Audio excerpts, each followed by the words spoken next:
हाँ तो लीजिए संगवारी हो, एस लहरिया मुझे पेश करते हैं पंडित देव प्रसाद जोशी के स्वर में सतनाम भजन सतनाम भजन।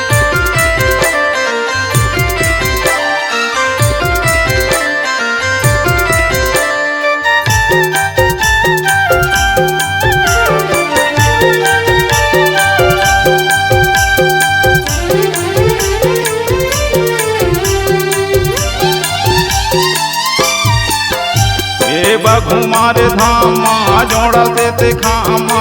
दर्शन दिखाए तोरे रूप बघुमार धामा जोड़ा से खामा दर्शन दिखाए तोरे रूप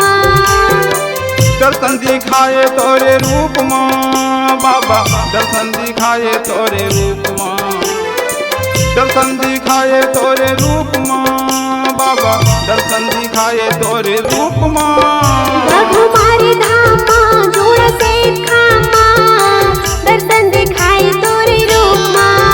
बघुमार धामा जोड़ा से खामा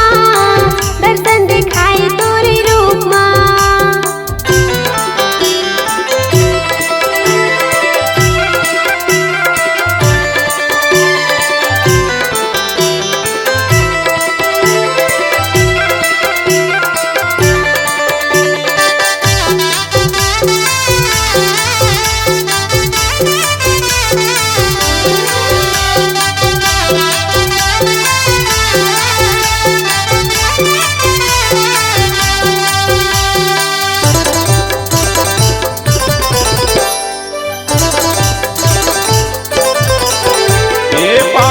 खड़ा हूँ पहले गरमा कंठी माला है गरमा कंठी माला है माथान मजने व बाबा माथम सादर चंदन है माथम सादर चंदन है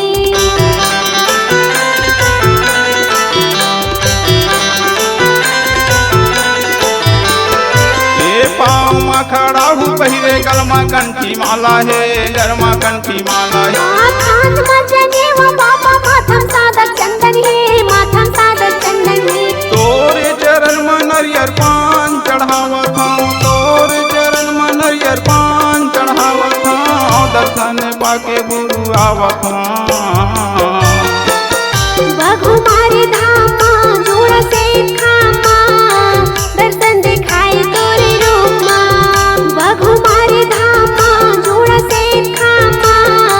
दर्शन दिखाए तोरे रूप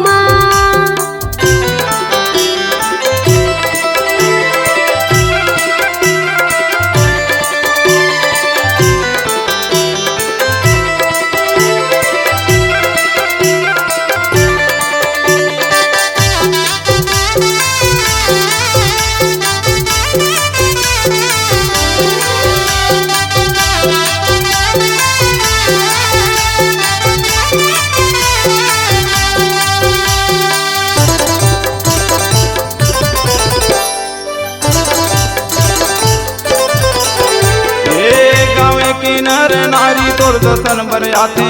तोर दर्शन बर आते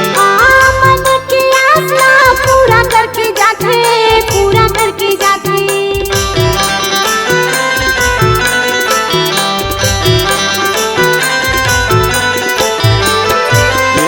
गाँव के नर नारी तोर दर्शन बर आते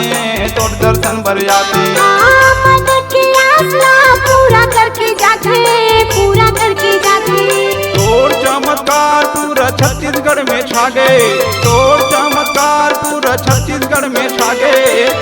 आके महिमा दिखा दिएगा बघुमार धामा जोड़ा से खामा दर्शन दिखाए तोरे रूप बघुमार धामा जोड़ा से खामा दर्शन दिखाए तोरे रूप दर्शन दिखाए तोरे रूप बाबा दर्शन दिखाए तोरे रूप दर्शन दिखाए तोरे रूप बाबा दर्शन दिखाए तोरे रूप बघुमार धामा जोड़ा से खामा दर्शन दिखाए तोरे रूप ये बघुमार धामा जोड़ा से खामा दर्शन दिखाए तोरे रूप बघुमार धामा जोड़ा से खामा घुमारे धामा जोड़ा से ते खामा दर्शन दिखाए तोरे रूमा